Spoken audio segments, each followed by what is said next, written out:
Shalom. Le laboureur et ses enfants, c'est la 9e fable du livre 5 de Jean de La Fontaine. C'est un message que nous avons tant récité et aimé. Travailler prenne de la peine, c'est le fond qui manque le moi. Un riche laboureur, sentant sa mort prochaine, fit venir ses enfants, leur parla sans témoin. Gardez-vous, leur dit-il, de vendre l'héritage que nous ont laissé nos parents. Un trésor est caché dedans. Je ne sais pas l'endroit, mais un peu de courage vous le fera trouver. Vous en viendrez à bout. Je ne vais pas continuer. Effectivement, les enfants ont compris le message et en ont été bénis. Et ce laboureur, heureusement, n'a pas joué un tour aussi dur que celui de ce vieillard qui a dit à ses enfants, juste avant sa mort, que la vieille maison où ils sont est bâtie sur un immense trésor, qu'ils se sentent libres de la démolir après sa mort pour se partager la richesse. C'est à peine si les enfants n'avaient pas prié pour la mort de leur père. Après l'enterrement, ils étaient tous unanimes, il fallait casser la maison. Aussitôt dit, aussitôt fait. Mais malheureusement, pour eux, ils ne trouvent qu'un message soigneusement gardé et qui disait ceci. Si vous êtes des hommes, bâtissez une maison plus grande que celle que vous venez de démolir. Quel défi! Mais quel merveilleux conseil le laboureur donne-t-il à ses enfants? Il faut prendre de la peine. Les chemins faciles ne laissent pas dormir, comme le dit Ecclésiaste 1, verset 12. Le sommeil du travailleur est doux, qu'il ait peu ou beaucoup à manger. Mais le rassasiement du riche ne le laisse pas dormir. Il s'est enrichi sur le dos des autres. Il a la nourriture, mais il n'a pas d'appétit. Il mange, mais il accumule des graisses qui vont un jour l'étrangler.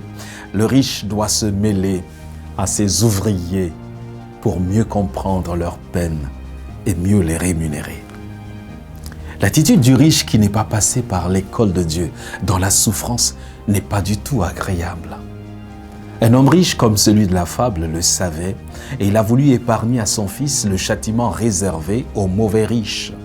Cet enfant n'avait jamais travaillé, il ne pouvait rien faire. Le père se sentait coupable de cette situation. Il savait que sa mort était certaine et que l'appauvrissement de son fils était tout aussi certain. Il appela son fils et lui demanda de sortir et de travailler pour gagner de l'argent pour lui. Le fils fut surpris et pensa que son père délirait certainement. Il est allé se reposer quelque part. Puis le soir, il revint et tend une pièce d'or à son père qui se réchauffait près du feu. Celui-ci jeta la pièce dans le feu, se lamentant du mensonge de son fils. Le lendemain, le fils partit pour un prétendu travail. Il ne fit rien. Lorsqu'il revint, il avait réussi à se salir et il tendit une autre pièce d'or à son père. Ce dernier lance un regard de reproche à son fils et jette à nouveau la pièce d'or dans le feu. Puis il dit à son fils, « Ce n'est pas le fruit de ton travail. » À ce moment-là, l'enfant n'avait aucun moyen de se défendre. Le jour suivant, il s'est éloigné de la maison. Il rencontra une vieille femme qui cherchait du bois. Il a aidé toute la journée. Et à la fin, la vieille femme lui donna une pièce de monnaie. Sur son chemin, il vit un vieil homme qui réparait sa charrette. Il prit tout son temps pour l'aider. Le vieil homme le remercie en lui donnant une petite pièce. Lorsque le jeune homme arriva chez lui, il trouva son père dans la même position et lui donna les 2 pièces. Le père les jette encore dans le feu. Le fils en colère et les larmes aux yeux se précipite pour retirer les pièces du feu. Avant même que le fils ne raconte sa journée douloureuse, le père avait compris. Il a pris son fils dans les bras et l'a félicité.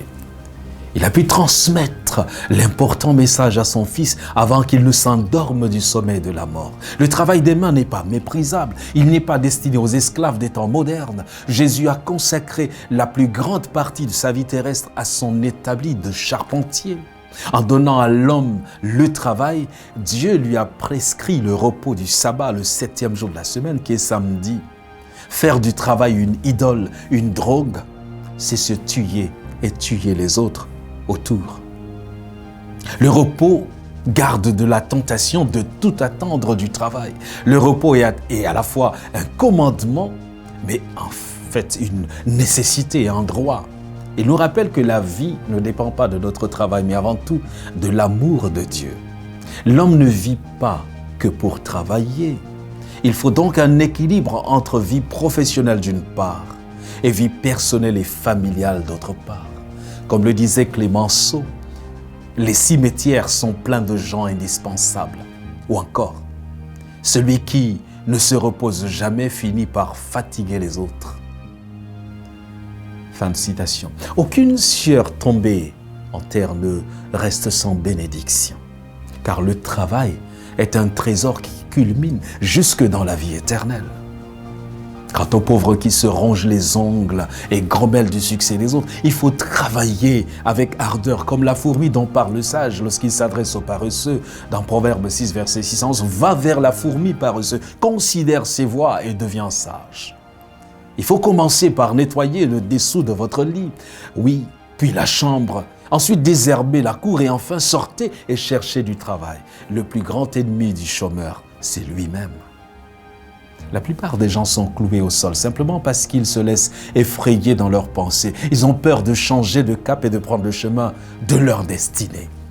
Ils laissent l'ennemi construire dans leur imagination des portraits de défaite, de pauvreté ou de victimes des politiques qui sont responsables de leur malheur. Ils capitulent sans avoir livré bataille, et comme le paresseux dont parle le sage qui dit « Il y a un lion dehors, je serai tué dans les rues ». Il tombe avant même d'avoir livré bataille. Secouez-vous, relevez votre tête et mettez-vous au travail, puis reposez-vous, adorez Dieu et dites-lui merci. Que Dieu vous bénisse.